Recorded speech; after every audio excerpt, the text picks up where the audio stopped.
Masala ബോണ്ടിലെ E D നോട്ടീസിന് ഹൈക്കോടതിയുടെ stay 3 മാസത്തേക്കാണ് ഹൈക്കോടതിയുടെ സ്റ്റേ എന്നുള്ള ഏറ്റവും പ്രധാനപ്പെട്ട ഒരു വാർത്തയാണ് ഈ ഘട്ടത്തിൽ വരുന്നത്. മസാല ബോണ്ടിൽ ഇ ഡിയുടെ നോട്ടീസിന് ഹൈക്കോടതിയുടെ സ്റ്റേ എന്ന സുപ്രധാനമായ ഒരു വാർത്തയാണ് ഈ ഘട്ടത്തിൽ വരുന്നത്. ലിഡിയ ജേക്കബ് ഉണ്ട് വിവരങ്ങൾ നൽകാനായി. ലിഡിയ, എന്താണ് ഹൈക്കോടതിയിൽ നിന്ന് ലഭിക്കുന്ന ഈ വാർത്തയുടെ തുടർന്നുള്ള വിവരങ്ങൾ? മസാല ബോണ്ട് ഇടപാടിൽ ഇ ഡി അഡ്ജുഡിക്കേഷൻ കമ്മിറ്റിയുടെ നോട്ടീസിനെതിരെയാണ് കിഫ്ബി ഹൈക്കോടതിയെ സമീപിച്ചിരുന്നത്. ഇതിൽ പ്രാഥമിക വാദം കോടതി മുൻപ് കേട്ടിരുന്നു. അതിലാണ് ഇപ്പോൾ ഒരു നടപടി ഉണ്ടായിരിക്കുന്നത്.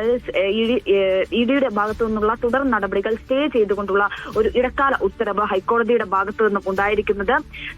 ഈ ഹർജിയിൽ അന്തിമ തീരുമാനമാകും വരെ നോട്ടീസ് നടപടികൾ സ്റ്റേ ചെയ്യണമെന്നായിരുന്നു കിഫ്ബിയുടെ ആവശ്യം. അത് കോടതി അംഗീകരിച്ചിട്ടുണ്ട്. ഇടക്കാല ഉത്തരവ് 3 മാസത്തെ ഇത് തുടർ നടപടികൾ സ്റ്റേ ചെയ്തുകൊണ്ടുള്ള ഉത്തരവാണ് വന്നിരിക്കുന്നത്. 3 മാസത്തേക്കാണ് ഹൈക്കോടതിയുടെ സ്റ്റേ. അതിനുശേഷമാകും ഇതിൽ വിശദമായിട്ടുള്ള കാര്യങ്ങളും ഒക്കെ പരിഗണിക്കുക. ഈ കിഫ്ബി ഈ മസാല ബോർഡ് ഇടപാടുമായി ബന്ധപ്പെട്ട് സമാഹരിച്ച പണം ഉപയോഗിച്ച് ഭൂമി ഇടപാട് നടത്തിയതുമായി ബന്ധപ്പെട്ട കേസിലാണ് അത്തരത്തിലൊരു റിപ്പോർട്ടിലാണ് ഈ ഒരു കേസ് ഉണ്ടാവുന്നത്. അതിനെ തുടർന്ന് മുഖ്യമന്ത്രിക്കെതിരെയും ഒപ്പം തോമസ് ഐസക്കിനെതിരെയും ഒക്കെ ഇത്തരത്തിലുള്ള കേസ് നോട്ടീസ് ഉണ്ടായിരുന്നു. അതിനെതിരെ കിഫ്ബി സമർപ്പിച്ച ഹർജിയാണ്. പ്രത്യേകിച്ച് ഇതിൽ മസാല ബോണ്ട് വഴി സമാഹരിച്ച പണം ഉപയോഗിച്ച് റിയൽ എസ്റ്റേറ്റ് കച്ചവടം നടത്തി എന്നായിരുന്നു ഇ ഡിയുടെ കണ്ടെത്തലുണ്ടായിരുന്നത്. പക്ഷേ ഭൂമി വാങ്ങുകയല്ല, വികസന പദ്ധതികൾക്കായി ഭൂമി ഏറ്റെടുക്കുകയാണ് ചെയ്തത് എന്നതായിരുന്നു കിഫ്ബിയുടെ വാദം. പക്ഷേ ഈ മസാല ബോണ്ട് വഴി സമാഹരിച്ച പണം വികസന പദ്ധതികൾക്ക് മാത്രമേ ഉപയോഗിക്കാൻ കഴിയൂ. അത് ഭൂമി വാങ്ങാനായി ഉപയോഗിക്കാൻ സാധിക്കില്ല, അത് നിയമപരമായി ശരിയല്ല എന്നുള്ളതാണ് ഇ ഡിയുടെ വാദം.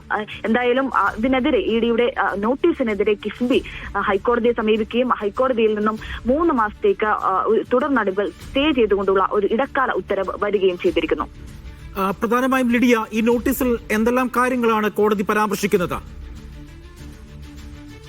അതിനെ സംബന്ധിച്ചുള്ള വിവരങ്ങൾ വരും മണിക്കൂറുകളിൽ നമുക്ക് അറിയാനായിട്ട് സാധിക്കും. നിലവിൽ നമുക്ക് പങ്കുവയ്ക്കാൻ സാധിക്കുന്നത്, അതായത് ഈ നോട്ടീസിന്, അതായത് ഇ ഡിയുടെ ഈ നോട്ടീസിന് 3 മാസത്തേക്കുള്ള സ്റ്റേ എന്നുള്ളത് ആണ്. അതിൽ എന്തൊക്കെ കാര്യങ്ങളാണ് ഉൾപ്പെടുത്തിയാണ് ഇത്തരത്തിൽ തുടർ നടപടികൾ സ്റ്റേ ചെയ്തത് എന്നതിനെ സംബന്ധിച്ച് വരും മണിക്കൂറുകളിൽ നമുക്ക് അറിയാൻ സാധിക്കും എന്നുള്ളതാണ്.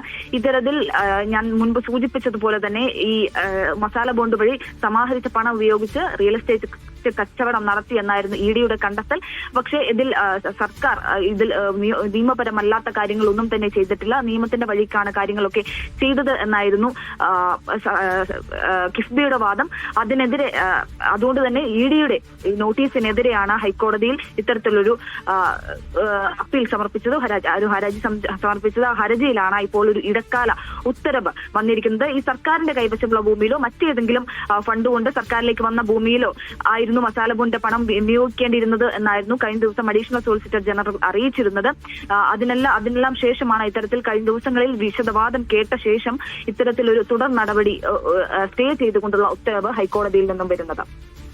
മസാല ബോണ്ട് വഴി സമാഹരിച്ച പണം ഉപയോഗിച്ച് റിയൽ എസ്റ്റേറ്റ് കച്ചവടം നടത്തിയെന്ന എൻഫോഴ്സ്മെന്റ് കണ്ടെത്തൽ അതിനെതിരെയാണ് ഹൈക്കോടതിയെ കിഫ്ബി സമീപിച്ചത്. ഇതിനെതിരെയാണ് ഇപ്പോൾ സ്റ്റേ വന്നിരിക്കുന്നത്. 3 മാസത്തേക്കാണ് ഹൈക്കോടതിയുടെ സ്റ്റേ എന്നുള്ളതാണ് ഏറ്റവും സുപ്രധാനമായും ഹൈക്കോടതിയിൽ നിന്ന് വരുന്ന വാർത്ത. കഴിഞ്ഞ ദിവസം ഈ കേസ് പരിഗണിച്ചുകൊണ്ടിരുന്നപ്പോൾ സർക്കാരിന്റെ കൈവശമുള്ള ഭൂമിയിലോ മറ്റെന്തെങ്കിലും ഫണ്ട് കൊണ്ട് സർക്കാരിലേക്ക് വന്ന ഭൂമിയിലോ ആയിരുന്നു മസാല ബോണ്ടിലെ പണം വിനിയോഗിക്കേണ്ടിയിരുന്നത് എന്ന അഡീഷൻ സോളിസിറ്റർ ജനറൽ അന്ന് പറയുകയുണ്ടായിരുന്നു കോടതിയിൽ. അപ്പോൾ ഇതുമായി ബന്ധപ്പെട്ടുള്ള ഏറ്റവും സുപ്രധാനമായ വാർത്തയാണ് ഇപ്പോൾ ലിഡിയ റിപ്പോർട്ട് ചെയ്യുന്നത്. കിഫ്ബിക്ക് പുറമെ മുഖ്യമന്ത്രി പിണറായി വിജയൻ, മുൻ ധനമന്ത്രി തോമസ് ഐസക് തുടങ്ങിയവർക്ക് അന്ന് കിഫ്ബിയുടെ അഡ്ജുഡിക്കേറ്റിംഗ് കമ്മിറ്റി നോട്ടീസ് നൽകിയിരുന്നു എന്നുള്ളതാണ് ഏറ്റവും എടുത്തു പറയുന്നത്.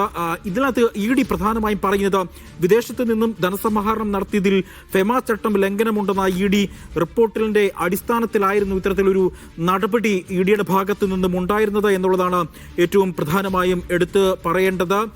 ലിഡിയ ജേക്കബ് തുടരുന്നുണ്ട്. ലിഡിയ, ഹൈക്കോടതിയിൽ നിന്നും ഈ ഹർജിയുമായി ബന്ധപ്പെട്ട ഏറ്റവും പുതിയ വിവരങ്ങൾ ഏതെങ്കിലും തരത്തിൽ ലഭിക്കുന്നുണ്ടോ?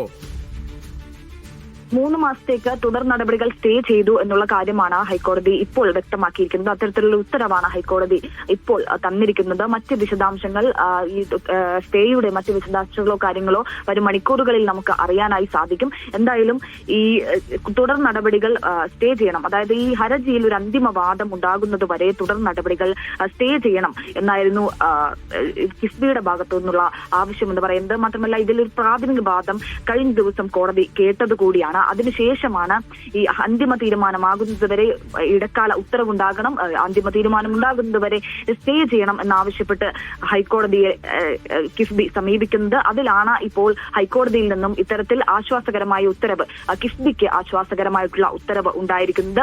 മസാല ബോണ്ട് വഴി സമാഹരിച്ച പണം സംസ്ഥാനത്തെ വികസന പദ്ധതികൾക്ക് ഉപയോഗിച്ചു എന്നുള്ളത് തന്നെയാണ് കിഫ്ബിയുടെ വാദം എന്ന് പറയുന്നത്.